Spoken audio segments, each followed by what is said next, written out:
Bismillahirrahmanirrahim. Assalamualaikum warahmatullahi wabarakatuh. Baiklah, kumpulan kami akan membentangkan berkenaan dengan tugasan 2 iaitu mengenai kerajaan Bani Abbasiyah. Pembentang-pembentangnya adalah saya sendiri iaitu Fatimah binti An-Naib, Nur Syafiqah rakan saya dan Aidun Nadia.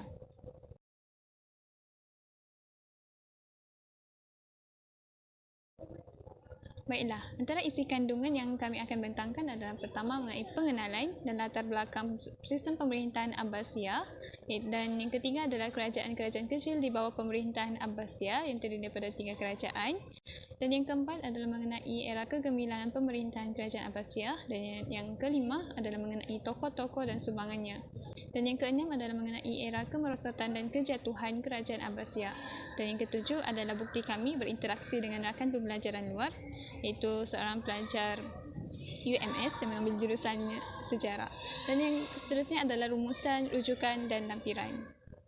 Baiklah, seterusnya kita beralih kepada pengenalan. Itu yang pertama. Baiklah, perkembangan pemerintahan dan pentadbiran negara Islam telah mula lahir dalam bentuk paling sederhana dan kemudian berkembang menjadi lebih kompleks. Nabi Muhammad SAW menjadi tonggak dan asas kepada pembentukan sebuah pemerintahan yang bercirikan agama Islam, dan wahyu yang diturunkan kepada baginda meletakkan garis-garis kasar mengenai asas-asas keadilan pemerintahan bagi seluruh manusia dalam semua keadaan. Selepas zaman Nabi Muhammad SAW, pemerintahan dan pentadbiran Islam telah pun diambil alih oleh Khulafa al-Rashidin, dan seterusnya kerajaan Bani Umayyah, kerajaan Abbasiyah dan kerajaan Uthmaniyah. Baiklah, seterusnya kita beralih kepada topik yang pertama iaitu latar belakang dan pemerintahan Abbasiyah. Baiklah, sedikit latar belakang. Kerajaan Abbasiyah memerintah selama 5 abad, dan kerajaan ini menggantikan kerajaan Bani Umayyah iaitu melalui satu revolusi yang terjadi, dan penajar revolusinya adalah Abbasiyah adalah Ali bin Abdullah yang telah bergerak secara sulit dan kemudian secara terbuka oleh Abu Muslim al-Khurasani. Dan tercetusnya revolusi Abbasiyah ini adalah mengakibatkan kejaduhan kerajaan Bani Umayyah yang adalah berpunca daripada kelemahan dasar pemerintahan Bani Umayyah itu sendiri. Kerajaan Bani Umayyah telah pun banyak melakukan kesalahan yang bertentangan dengan kehendak rakyat dan agama Islam. Nama kerajaan Abbasiyah adalah diambil sempena nama Al-Abbas iaitu bapa saudara Nabi Muhammad SAW. Kerajaan Bani Abbasiyah mengamalkan sistem monarki iaitu sistem pemerintahan keturunan raja, dan ketika pemerintahan Abu Ja'far al-Mansur, pusat pemerintahan telah pun diubah dari Damsyik ke Baghdad, dan kerajaan Bani Abbasiyah berakhir pada tahun 1258 Masihi apabila ibu kotanya telah pun ditawan oleh tentera Mongol di bawah pimpinan Hulagu Khan. Seterusnya kita beralih kepada sistem pentadbiran kerajaan Buai. Baiklah, sistem pemerintahan kerajaan Buai ini merupakan sebuah kerajaan yang kuat dan mempunyai wilayah pemerintahan yang luas. Pemerintahannya adalah sekitar abad 4 hingga 5 Hijrah sebelum kaum Samjud tiba. Kerajaan ini tidak mempunyai asal usul yang jelas. Ada yang berpendapat bahawa mereka berketurunan daripada negeri Dailam, berketurunan Raja Parsi, keturunan Bani Dabba, keturunan Bahramjur, keturunan Wazir Bahramjur yang bernama Maharnarsi. Baiklah, sistem pentadbiran kerajaan Buai ini diambil sempena Buyah atau Buwaihi atau disebut sebagai Abu Suja. Pengasas sebenar kerajaan Buai ini ialah anak-anak Buyah iaitu Ali, Hasan dan Ahmad. Mereka memasuki kota Baghdad Daulah pada sekitar tahun 334 Hijrah di bawah pimpinan Ahmad, dan kerajaan ini memerintah Baghdad semasa pemerintahan Bani Khalifah Abbasiyah Al-Muti, Al-Ta'i, Al-Khadir dan Al-Khaim antara tahun 945 hingga 1074 Masihi. Dan pemerintah terbaik dalam pentadbiran kerajaan Buai ialah Sultan Muiz al-Daulah. Sistem pentadbiran kerajaan Buai ini, kerajaan Buai telah menguasai Baghdad iaitu Sultan Muiz al-Daulah membangunkan semula kota Baghdad yang mengalami keruntuhan dengan menentukan dasar-dasar dan pelaksanaan yang lebih berkesan. Muiz al-Daulah mengubah dasar seperti yang pertama, memperluaskan kuasa wazir, mengurangkan kuasa khalifah, menjadikan mazhab Syiah sebagai mazhab rasmi, dan juga menyerap semua tentera di wilayah takluknya ke dalam tentera kerajaan pusat. Pentadbiran Kerajaan Buai. Muiz adalah memerintah selama 22 tahun dan beliau berjaya memperluaskan jajahan taklimnya ke seluruh negeri termasuklah Iraq dan Oman. Muiz meninggal dunia pada tahun 356 Hijrah dan penggantinya adalah anaknya sendiri iaitu Al-Daulah. Pada zaman anaknya tersebut, lahirlah beberapa cendekiawan termasuklah Al-Farabi iaitu tokoh falsafah Islam. Dan pada akhir pemerintahan, Bani Buai mengambil berat tentang perkembangan kesusasteraan dan pada zaman tersebut lahir sastrawan Islam seperti Al-Mutanabi dan Abu Al-Farj Al-Isfahani. Para sastrawan ini bernaung di bawah istana Bani Buai. Seterusnya kita beralih kepada sistem pentadbiran Kerajaan Saljuk. Kerajaan Saljuk adalah berasal daripada keluarga Amir berbangsa Turki dan memerintah di beberapa wilayah di sekitar Asia Tengah dan Asia Minor. Dan Kerajaan Saljuk mendirikan kerajaannya iaitu Iraq dan Parsi, Syria, Kirman dan Asia Minor. Dan kerajaan asal Saljuk ni adalah Utara Laut, Kaspia dan Laut Aral. Keturunan kerajaan Saljuk ni ialah Saljuk bin Bughat yang digelar sebagai Timur Ayali. Dan kaum Saljuk memeluk Islam pada akhir abad ke-4 Hijrah. Dan kaum Saljuk ini masuk ke negara Islam di Khawarizm dan Transoxiana sebagai pasukan tentera tambahan. Kaum Saljuk mengamalkan sistem hierarki Islam Parsi dan kuasa tertinggi adalah Sultan bernama Sultan Malik. Sultan Malik dibantu oleh golongan birokrasi Parsi dan tentera yang terdiri daripada pelbagai bangsa dan keturunan yang dipimpin oleh para panglima turun daripada keturunan hamba. Dan zaman kegemilangan kerajaan Saljuk ini adalah ditempuh semasa pemerintahan Alp Arslan dan anaknya Malik Shah di bawah pimpinan wazir iaitu Nizam Al-Mulk dari Parsi. Dan pada akhir pemerintahan Alp Arslan, Malik Shah serang Transoxiana, Georgia dan Kaukasus yang diduduki oleh penganut agama Kristian. Dan antara kerajaan yang terjejas pengaruhnya adalah yang pertama, kerajaan Fatimiyah iaitu di Syria dan Jaziria. Kedua, kerajaan Syiah Uqailiyah yang jatuh ke tangan kerajaan Saljuk. Kita lihat dari segi perluasan kuasa kerajaan Saljuk. Kerajaan Saljuk, baiklah. Gaborner Turki dilantik memerintah Syria. Dan di Anatolia, kekalahan tentera Byzantine dan Malazgirt membuka peluang kepada Saljuk untuk menyerang Asia Kecil. Dan kesan kepada serangan tersebut adalah penubuhan Imarah Turki Saljuk di Asia Kecil. Dan Tutus yang merupakan saudara kepada Malik Shah dan anak cucu mendirikan beberapa buah kerajaan di Saljuk, di Halab dan Damsyik. Dan di Semenanjung Arab, tentera Saljuk telah pun berjaya menawan Yaman dan Bahrain. Dan di Kirman, Khawud iaitu anak saudara kepada Tughril Bek mendirikan pemerintahannya selama 1,5 abad sebelum jatuh ke tangan tentera Oghuz dari Khurasan pada sekitar tahun 582 Hijrah. Seterusnya kita beralih kepada kerajaan-kerajaan kecil di bawah pemerintahan Abbasiyah yang terdiri pada kerajaan Safaria, Tuluniyah dan Ayyubiyah. Baiklah, kita beralih kepada kerajaan yang pertama iaitu kerajaan Safaria. Kerajaan Safaria merupakan sebuah kerajaan Islam tempatan di Parsi dan pusat pemerintahannya adalah bertempat di Sistan. Pengasas bagi kerajaan ini adalah Ya'qub bin Al-Layth Al-Safar yang memerintah selama 30 tahun. Baiklah, Ya'qub ini merupakan seorang tukang besi. Kemudian beliau menjadi pemimpin tentera pada zaman Dali bin Nasir dan kemudian beliau melakukan pemberontakan. Baiklah, pada tahun 253 Hijrah, beliau berjaya menguasai wilayah Sistan. Dari Sistan, Ya'qub meluaskan kuasanya ke Khurasan dan Herd dan seterusnya ke Kirman. Dan pada tahun 254 Hijrah, Ya'qub berjaya menawan Herd dari kerajaan Tahiriyah. Baiklah, setelah itu Ya'qub pun marah ke Fars dan Shiraz. Pada tahun 259 Hijrah, Ya'qub berjaya menawan Bandar Syawal dan kegagalan beliau adalah beliau gagal apabila menawan Tabaristan dan terpaksa patah balik ke Khurasan. Namun pihak Khalifah Abbasiyah enggan mengiktiraf beliau sebagai pemerintah di Khurasan. Lalu beliau menyerang Baghdad dan seterusnya serangan gagal dan menyebabkan Ya'qub meninggal dunia pada sekitar tahun 265 Hijrah. Dan tempat Ya'qub diganti oleh saudaranya sendiri iaitu Amr dan keluarga Safiyah kekal memerintah Sistan sehinggalah tahun 558 Hijrah. Seterusnya kita beralih kepada kerajaan yang kedua, iaitu Kerajaan Tulunya. Kerajaan Tulunya merupakan sebuah kerajaan Islam tempatan yang diasaskan oleh kaum keluarga Turki di Mesir. Dan Kerajaan Tulunya memerintah Mesir dan Syria pada sekitar tahun 254 hingga 292 Hijrah. Dan pengasas bagi kerajaan ini ialah Ahmad bin Tulun. Baiklah, sedikit mengenai Ahmad. Ahmad merupakan seorang panglima tentera Turki. Dan pada tahun 23 Ramadan 254 Hijrah, Ahmad tiba di Fustat sebagai timbalan gubernur kerajaan Abbasiyah. Kemudian selama 10 tahun beliau berjaya menyatukan Mesir dan Syria dan menjadi pemerintah Mesir. Kemudian Ahmad membebaskan dirinya dari pemerintahan Abbasiyah dan membebaskan pengaruhnya ke Syria dan Palestin. Sebabkan yang pertama, Ahmad ni kan dia jadi gubernur Abbasiyah, kemudian dia berjaya menyatukan antara Mesir dan Syria, kemudian menjadi pemerintah Mesir. Jadi sebabkan itu dikatakan Ahmad bebas daripada pemerintahan Abbasiyah.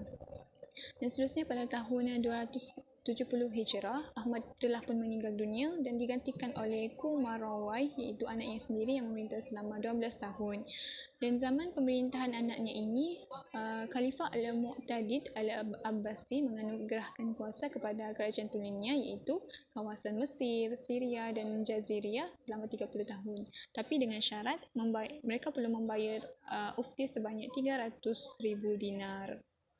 Okey, kerajaan Tulunya di bawah pimpinan Ahmad bin Tulun dan anaknya, di bawah pemerintahan mereka berdua, pemimpin ini, Mesir mengalami zaman kegemilangannya sewaktu pemerintahan kerajaan Tulunya di bawah pimpinan kedua anak beranak ini.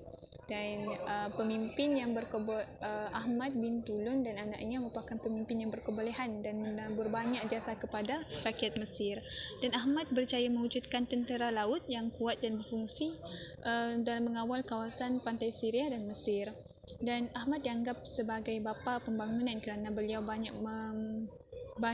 bangunan yang penting didirikan oleh beliau, seperti pusat tentera di Al-Khata'i dan Masjid Ibnu Tulun di Kahira. Kerajaan yang terakhir ialah Kerajaan Ayyubiyah. Kerajaan Ayyubiyah ini pengasasnya adalah Salahuddin. Salahuddin yang berasal dari bangsa Kurdi. Dan tempoh pemerintahan Salahuddin ini adalah sekitar pada akhir abad ke-6 Hijrah sehinggalah awal abad ke-7 Hijrah. Dan kawasan pemerintahannya termasuklah Mesir, Syria, Semenanjung Arab dan Yaman. Salahuddin bertindak sebagai panglima tentera Nur al-Din Zanki yang memerintah Syria. Beliau dihantar ke Mesir bersama Shirkuh dan oleh Nur al-Din bagi menentang kerajaan Fatimiyah. Kerajaan Fatimiyah ini apabila Salahuddin dilantik sebagai pemerintah kerajaan baru di Mesir, iaitu Kerajaan Ayyubiyah. Kerajaan Ayyubiyah ini terjadi wujudnya penentangan tentera salib lah, iaitu Kristian. Salahuddin berjaya mewujudkan pasukan tentera Islam yang kuat dan berjaya dalam beberapa ekspedisi ketenteraan. Dan dalam pemerintahan Ayyubiyah terdapat beberapa perjanjian damai di Meterai antara kerajaan Ayyubiyah menentang fahaman Syiah. Dan kubu pertahanan. Salahuddin membina kubu pertahanan yang kukuh sekitar abad Kahiriyah dan untuk mempertahankan Mesir daripada serangan luar, khususnya tentera-tentera salib. Dan mengenai institusi agama, madrasah dan masjid dibina di seluruh negara. Kerajaan Ayyubiyah. Saya Nur Syafika binti Agus. Saya akan membentangkan era kegemilangan pemerintahan Kerajaan Abbasiyah dari segi politik, ekonomi, sosial, dan perkembangan ilmu pengetahuan. Pertama sekali dari aspek politik, Kerajaan Abbasiyah mempunyai angkatan perang yang mantap. Contohnya di sini Abu al-Abbas memerlukan angkatan tentera terutamanya di kawasan Iraq. Oleh itu, beliau telah menyusun strategi untuk menaikkan gaji tentera Khurasan iaitu sebanyak 80 dirham. Dengan cara ini akan lebih ramai lagi yang akan memasuki kem ketenteraan tersebut. Seterusnya, jabatan ketenteraan juga telah dibesarkan, yang mana ia akan menjadikan sistem pentadbiran semakin baik. Setiap jabatan juga telah dibahagikan. Contohnya, terdapat tentera khas, tentera pusat dan wilayah. Seterusnya, Kerajaan Abbasiyah juga telah berjaya mengawal pemberontakan dan perbalahan. Contohnya di sini, tokoh Harun ar-Rasyid telah menjadi perancang utama untuk menghadapi rusuhan yang berlaku di Armenia dan Azerbaijan. Rusuhan ini telah berlaku akibat daripada hasutan oleh pihak Byzantine, yang mana beliau telah terlibat sendiri dalam perang ini dan menjadi ketua dalam peperangan tersebut. Seterusnya, Kerajaan Abbasiyah juga mempunyai strategi peperangan yang mantap. Contohnya dalam perang Al-Qaradis terdapat inovasi peralatan perang yang moden dan canggih. Contohnya Manjani, Dababah, dan Al-Barud. Seterusnya, pemimpin Kerajaan Abbasiyah juga amatlah menjaga kebajikan tentera-tenteranya. Contohnya dari segi gaji dan bonus, mereka juga adil kepada semua rakyat, dan Kerajaan Abbasiyah juga telah menjalinkan hubungan diplomatik dengan negara luar. Seterusnya, aspek yang kedua yaitu ekonomi. Terdapat 4 sumber ekonomi di sini. Yang pertama, Bait al-Mal, ataupun lebih dikenali pada masa kini Baitul Mal. Bait al-Mali merupakan daripada perkataan Arab. Baitul Mal telah menjaga khazanah negara. Harta Baitul Mal ini telah diagihkan mengikut keperluan sahaja dan tidak disalahgunakan. Dan pengurusan yang sistematik telah menyediakan prasarana dan peluang pekerjaan kepada penduduk. Seterusnya, dari aspek pertanian, terdapat kemudahan empangan, pusat perniagaan, dan rumah api. Manakala dari segi perdagangan, kedudukan Baghdad berada di tengah-tengah lautan, yaitu timur dan barat telah menjadikan ia sebagai pusat aktiviti perdagangan yang pentinglah kerana terletak di bahagian tengah-tengah lautan tersebut. Seterusnya, perindustrian ataupun pengilangan.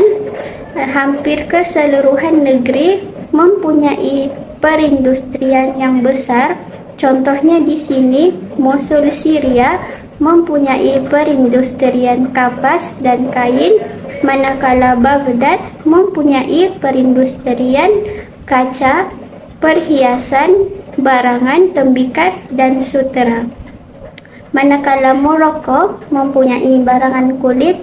Toledo, Spanyol terkenal dengan pedang, dan bandar-bandar lain pula adalah dadah, minyak wangi, karpet, tapestries. Tapestries ini merupakan sejenis kain yang bercorak. Brocades ini merupakan sejenis kain juga yang mempunyai perak ataupun emas yang dijahit atau disulam. Seterusnya, satin, barangan logam, kertas, dan sebagainya. Aspek yang ketiga yaitu sosial. Terdapat beberapa kemudahan yang disediakan oleh Kerajaan Abbasiyah. Yang pertama, hospital yang berada di Baghdad.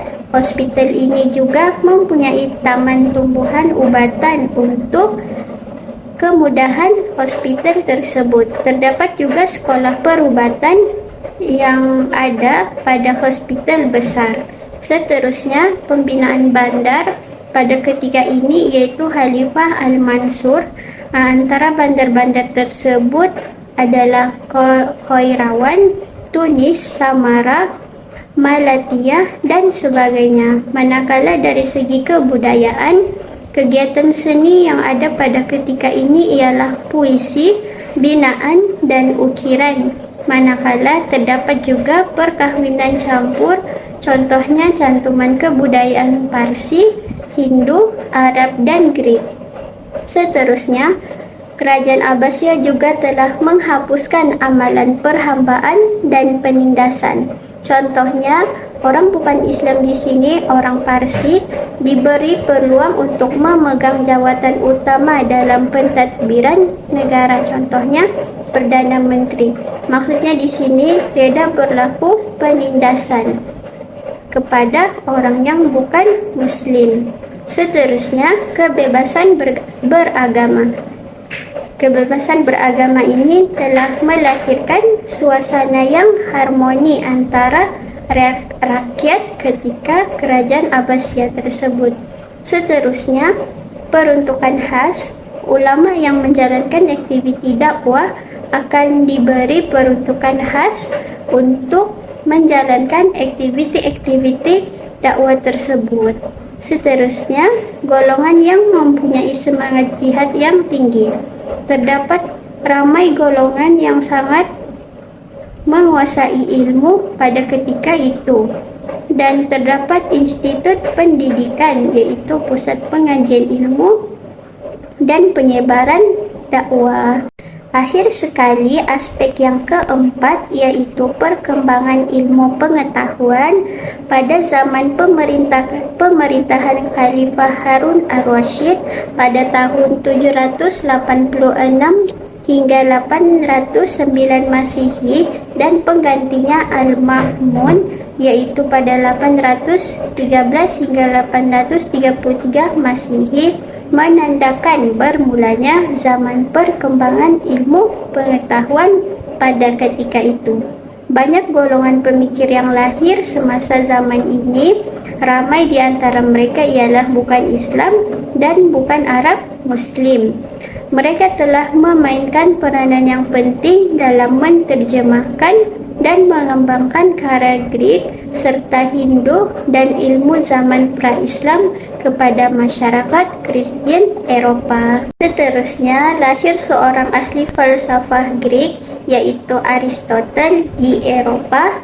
Seterusnya, terdapat juga penemuan semula pelbagai cabang ilmu seperti geografi, matematik, dan astronomi seperti Euclid dan Claudius Ptolemy yang telah dibaiki semula oleh beberapa tokoh Islam seperti Al-Biruni dan sebagainya. Justru itu, lahir juga sarjana-sarjana Islam seperti yang kita ketahui sekarang, Ibnu Sina, Al-Kindi, Al-Farabi, dan sebagainya, yang mana mereka telah meningkatkan pencapaian Islam dalam bidang perubatan melalui pengetahuan yang diwarisi dari zaman Yunani yang diserap dan digabung dengan kajian yang dilakukan oleh mereka pada ketika itu.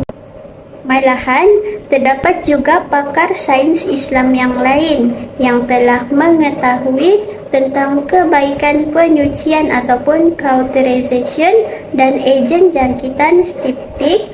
Mereka juga telah mengenal pasti barah perut, memberikan penawar bagi racun, mencapai kemajuan cemerlang dalam merawat penyakit mata, mengenal pasti ciri-ciri jangkitan wabak bubonik tersebar melalui pakaian. Di sini kita dapat lihat bahwa pakar sains Islam telah banyak mengenal pasti dan mengetahui pelbagai penyakit dan cara mengobati penyakit tersebut. Seterusnya, terdapat juga kemudahan seperti hospital, di mana hospital ini merupakan institut paling maju dalam pentadbiran kesihatan dan pengawalan perkhidmatan perubatan. Dan terdapat lebih kurang 34 hospital bandar utama di Persia, Syria, dan Mesir, yang mana ia merupakan hospital modern.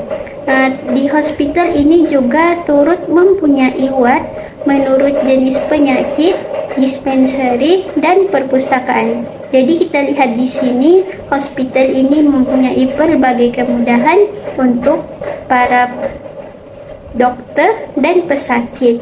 Seterusnya, terdapat juga ketua pakar perubatan, yang mana ketua pakar perubatan ini akan memberi syarahan kepada pelajar dan pelatih, menguji mereka, dan memberikan lesen untuk berkhidmat. Seterusnya, terdapat pencapaian bidang saintifik Islam, contohnya dalam bidang optik, kimia, dan matematik. Terdapat juga pencapaian dalam bidang matematik, contohnya menggabungkan geometri Yunani dengan nomor Hindu, yaitu pencapaian teragung pakar sains Islam. Dan tokoh Harun ar-Rasyid merupakan pemimpin yang sangat peka terhadap ilmu pengetahuan. Beliau telah menumbuhkan penubuhan Al-Bait Al-Hikmah dan gerakan terjemahan. Selain itu, terdapat juga kemudahan seperti masjid, yang mana masjid ini menjadi pusat kegiatan segala ilmu.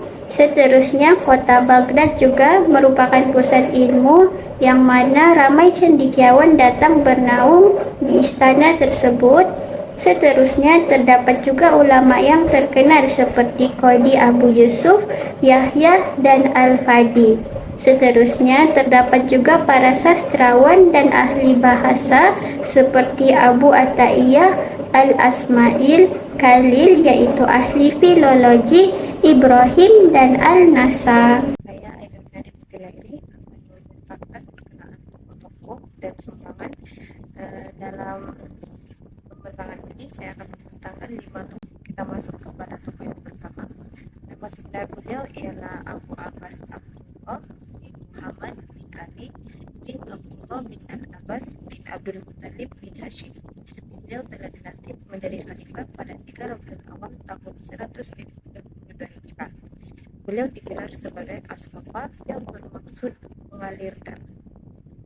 Terdapat beberapa riwayat yang telah menyatakan bahwa orang-orang telah memberikan gelaran As-Safa kepada beliau karena beliau terkenal dengan sifat yang tidak berkemanusiaan terhadap Bani Umayyah. Dendamnya terhadap Bani Umayyah telah mendorong beliau untuk membunuh keturunan Bani tersebut, termasuk orang-orang yang tidak bersalah. Beliau telah berkhidmat sebagai khalifah ataupun Amir al-Mu'minin selama kira-kira 4 tahun, bermula pada 132 Hijrah dan berakhir pada tahun 136 Hijrah. Beliau telah meninggal dunia pada usia 33 tahun di kota Hashimiyah yang telah dibangunkan merupakan beberapa sumbangan oleh Khalifah Abu Abbas As-Safa, yaitu yang pertama, beliau telah mengubah pusat pemerintahan dari kota Damsyik ke kota Kufah. Seterusnya, beliau telah menghapuskan golongan Bani Umayyah sebagai langkah untuk membangun politik kerajaan. Dan yang terakhir, beliau telah menumbuhkan gerakan ketenteraan Abu Muslim Al-Khurasani di Khurasan. Khalifah seterusnya ialah Khalifah Abu Ja'far. Nama sebenar beliau ialah Abu Ja'far Abdullah Muhammad bin Ali Al-Mansur. Beliau telah dilahirkan pada tahun 101 Hijrah di Humaimah yang terletak di selatan Palestina. Dan Khalifah Abu Ja'far juga merupakan saudara kandung bagi Abu Al-Abbas. Beliau telah memerintah selama 22 tahun, bermula pada 136 Hijrah dan berakhir pada 128 Hijrah ataupun 754 Masehi hingga 775 Masehi. Beliau telah wafat pada tahun 158 Hijrah ketika beliau berusia 57 tahun. Berikut merupakan sifat-sifat pribadi Khalifah Abu Ja'far. Itu yang pertama, beliau merupakan seorang yang gagah, berani, dan mempunyai pendirian yang tegas. Beliau seorang yang pentadbir, yang cekap dan berwibawa, mengambil berat kebajikan dan kesejahteraan rakyat, serta bercita-cita tinggi untuk memajukan negara.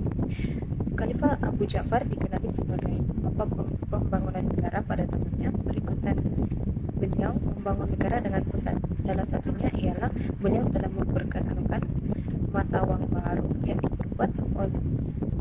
diperbuat daripada emas dan perak yang bermutu tinggi. Apabila uang baru ini diperkenalkan, maka beliau percaya mengumpul banyak uang untuk perbendaharaan. Seterusnya ialah beliau telah menghapuskan anasir jahat yang mengancam kerajaan dan menggalakkan lagi kajian ilmu pengetahuan. Merupakan sumbangan-sumbangan yang dilakukan oleh Khalifah Abu Ja'far, yaitu yang pertama ialah mendirikan kota Baghdad di Irak. Kota Baghdad terletak di antara sungai Tigris dan Euphrates, yaitu laluan utama untuk pengangkutan dan pelabuhan perdagangan. Kedudukan yang strategik ini secara langsung menjadikan kota Baghdad sebagai pusat kebudayaan perdagangan dunia timur dan pusat pertemuan ilmu pengetahuan dunia. Dari aspek perkembangan ilmu pengetahuan, Khalifah Abu Ja'far telah menggalakkan lagi usaha-usaha pengarang dan penulis buku. Beliau turut berusaha untuk menerjemahkan buku-buku pengetahuan asing kepada bahasa Arab dan menggalakkan lagi perbahasan dan perbincangan. Perbahasan dan perbincangan ini kebiasaannya berlaku dalam kalangan-kalangan ulama. Sumbangan lain ialah beliau telah menyusun sebuah sistem pentadbiran negara setempat. Khalifah Abu Ja'far telah menyatukan pentadbiran pusat dan pentadbiran negara setempat yang seterusnya membawa kepada kekuatan ketenteraan yang baik. Dengan kekuatan ketenteraan yang ada, beliau berjaya untuk menentang sebarang pemberontakan yang berlaku. Beliau juga turut memajukan bidang pertanian sebagai salah satu usaha untuk memajukan ekonomi negara. Beliau juga telah membina pelabuhan sebagai tempat persinggahan perdagangan asing, dan beliau juga membina perguruan tinggi yang dikenali sebagai Baitul Hikmah. Baitul Hikmah pada ketika itu berfungsi sebagai pusat ilmu dan pusat pertemuan sarjana-sarjana dan cendekiawan Islam untuk membahas perkara berkaitan isu-isu ilmiah. Khalifah yang ketiga ialah Khalifah Harun al-Rashid. Nama sebenar beliau ialah Ar-Rashid bin Muhammad al-Mahdi bin Abdullah al-Mansur bin Muhammad bin Ali bin Abdullah bin Al-Abbas bin Abdul Muttalib Abu Ja'far. Beliau telah diangkat menjadi khalifah pada tahun 170 Hijrah dan beliau dilahirkan di Al-Re pada tanggal ketiga terakhir dari bulan Zulhijjah pada tahun 150 Hijrah. Beliau suka akan ilmu dan agama dan juga memiliki pengetahuan yang tinggi tentang ilmu dan juga sastra. Sumbangan-sumbangan Khalifah Ar-Rashid antaranya ialah beliau telah merintis penyusunan ilmu berkaitan hukum hakam dan memberi perhatian terhadap perkembangan ilmu fiqh, faraid, munakahat, muamalat, usuluddin, syariah dan tauhid. Kedua-dua perkara ini saling berkesinambungan dan beliau melakukan perkara tersebut dengan tujuan untuk memastikan ilmu-ilmu pada ketika itu tidak bertentangan dengan apa yang terkandung dalam Al-Quran dan juga hadis. Beliau juga telah melakukan penterjemahan karya asing daripada bahasa Sanskrit kepada bahasa Arab, khususnya bidang falsafah dan juga sains Yunani. Pada zaman pemerintahan Khalifah Harun al-Rashid, muncul 3 buah kerajaan besar yang lain, yaitu kerajaan Byzantine, kerajaan Bani Umayyah dan juga kerajaan Prancis. Dari ketiga-tiga buah kerajaan ini, Khalifah Harun al-Rashid mempunyai hubungan yang baik dengan kerajaan Perancis, yang mana Khalifah Harun al-Rashid sering bertukar-tukar hadiah dengan Raja Shamalange. Selanjutnya ialah Khalifah Al-Amin yang telah memerintah bermula pada 193 Hijrah dan berakhir pada 198 Hijrah ataupun 809 Masehi dan hingga 813 Masehi. Nama sebenar Khalifah Al-Amin ialah Abdullah Muhammad Al-Amin bin Harun al-Rashid. Beliau telah dilahirkan pada tahun 170 Hijrah dan dilantik menjadi khalifah pada tahun 193 Hijrah mengikut wasiat ayahnya, yaitu Khalifah Harun al-Rashid. Khalifah Al-Amin dapat dikatakan sebagai seorang khalifah yang tidak berwibawa, berikutan sikap beliau yang mementingkan diri dan bertingkah laku yang tidak menyenangkan hati rakyat. Beliau juga seorang yang suka berfoya-foya dan banyak membuat keputusan mengikut hawa nafsu. Akhirnya, Khalifah Al-Amin wafat akibat dibunuh oleh Tahir bin Hussein dalam perang saudara dengan Al-Ma'mun. Sepanjang pemerintahan Khalifah Al-Amin tidak ada sebarang pembangunan yang dilakukan karena tempo pemerintahan beliau dipenuhi dengan perang. Seterusnya ialah Khalifah Al-Ma'mun. Nama penuh beliau ialah Abdullah Al-Ma'mun bin Harun Ar-Rasyid. Beliau merupakan adik kepada Khalifah Muhammad Al-Amin dan dilahirkan pada tahun 170 Hijrah atau tahun 185 Masehi. Beliau telah pernah memegang jabatan sebagai gubernur di Khurasan dan dilantik menjadi khalifah ketika beliau berusia 28 tahun pada 218 Hijrah. Khalifah Al-Ma'mun mempunyai pribadi yang amat bertentangan dengan abangnya, yaitu Khalifah Muhammad Al-Amin. Khalifah Al-Ma'mun mempunyai pribadi yang mulia dan seorang yang berpandangan luas. Beliau merupakan salah satu daripada penganut mazhab Mu'tazilah. Mazhab Mu'tazilah ini merupakan sebuah mazhab akidah yang memberikan keutamaan kepada akal hingga menjadikan akal itu sebagai satu pemutus sebagai hukum hakam. Salah satu ajaran asas dalam mazhab Mu'tazilah ialah Al-Quran dianggap sebagai makhluk dan Tuhan di alam akhirat kelak tidak akan terlihat oleh manusia, dan mana-mana yang terjangkau mata manusia bukanlah ia. Seterusnya ialah beliau gemar melakukan kerja-kerja kebajikan dan benci kepada kemaksiatan. Beliau juga cinta kepada kedamaian dan membencikan kezaliman. Salah satu daripada semangat Khalifah Al-Ma'mun ialah beliau telah memperkembangkan ilmu agama seperti tafsir, hadis dan fikah. Dari segi ilmu tafsir, perbezaan telah dibuat di mana ilmu tafsir tersebut diasingkan dengan hadis-hadis dan juga kata-kata daripada para sahabat.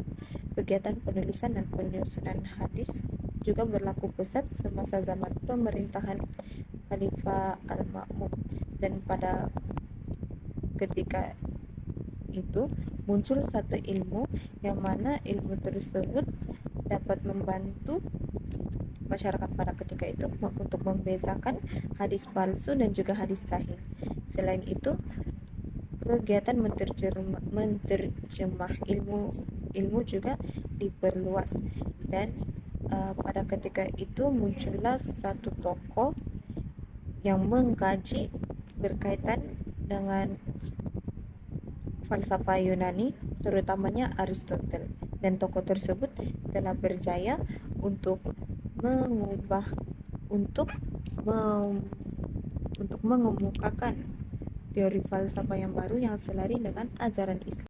Kita beralih pula pada era kemerosotan dan kejatuhan kerajaan Abbasiyah. Salah satu faktor yang menyebabkan kejatuhan kerajaan Abbasiyah ialah disebabkan oleh kelemahan pemerintah.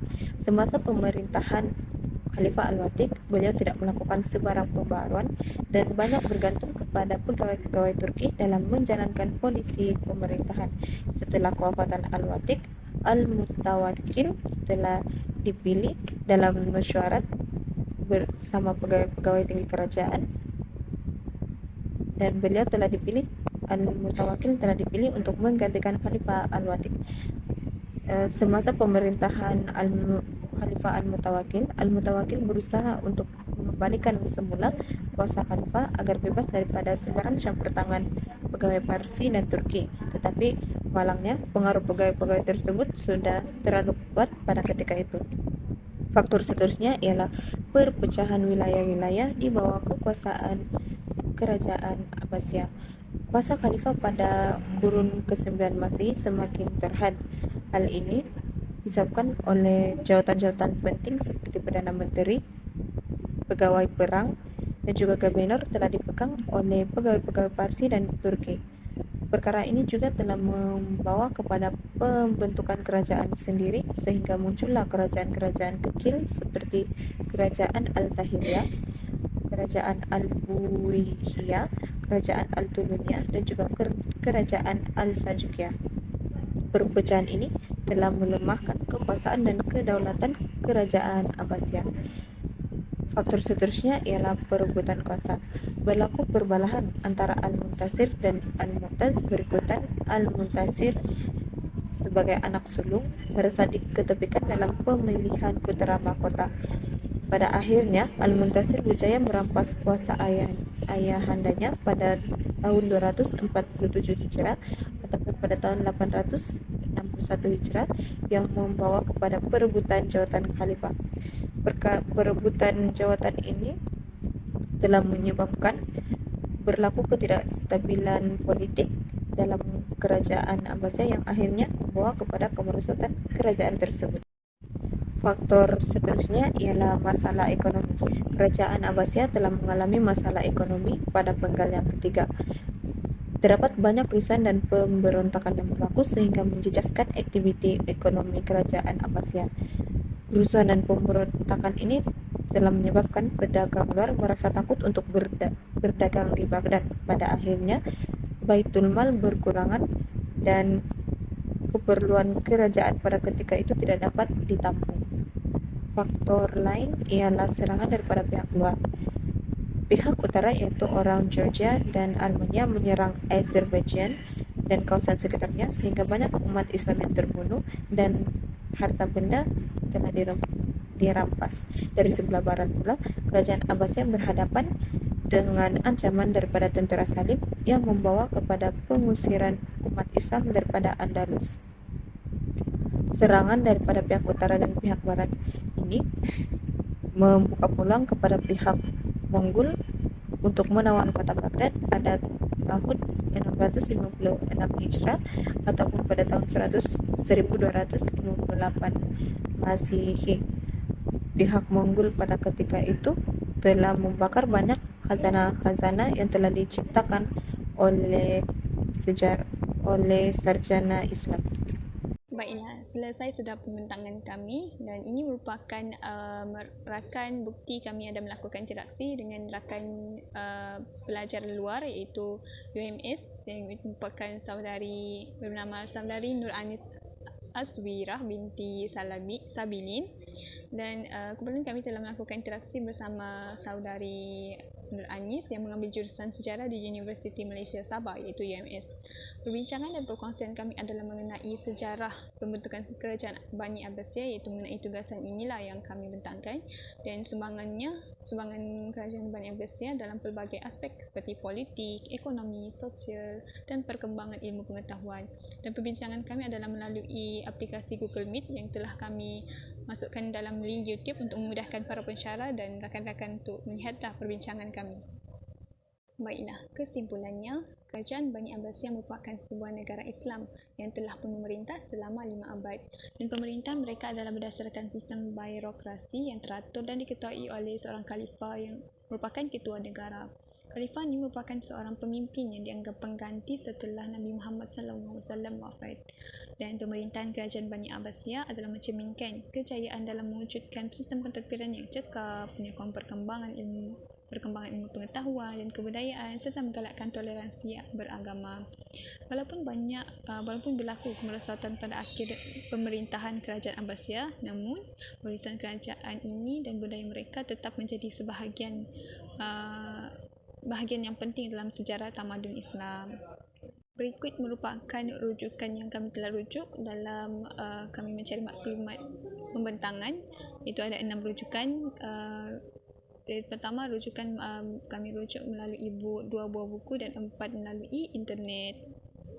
Di bahagian lampiran yang terakhir, kami ada letakkan biodata pelajar Saudari Nur Anis yang nama penuh beliau adalah Nur Anis Aswirah binti Sabilin yang melahir pada 2 November 2001, asal dari Ranau dan pekerjaan masih belajar. Pendidikan adalah sarjana muda dengan kepujian sejarah dan pencapaian beliau adalah ahli biasa Persatuan Sejarah Malaysia Cawangan Sabah. Itu sahaja pembentangan dari kumpulan kami. Sekian, terima kasih.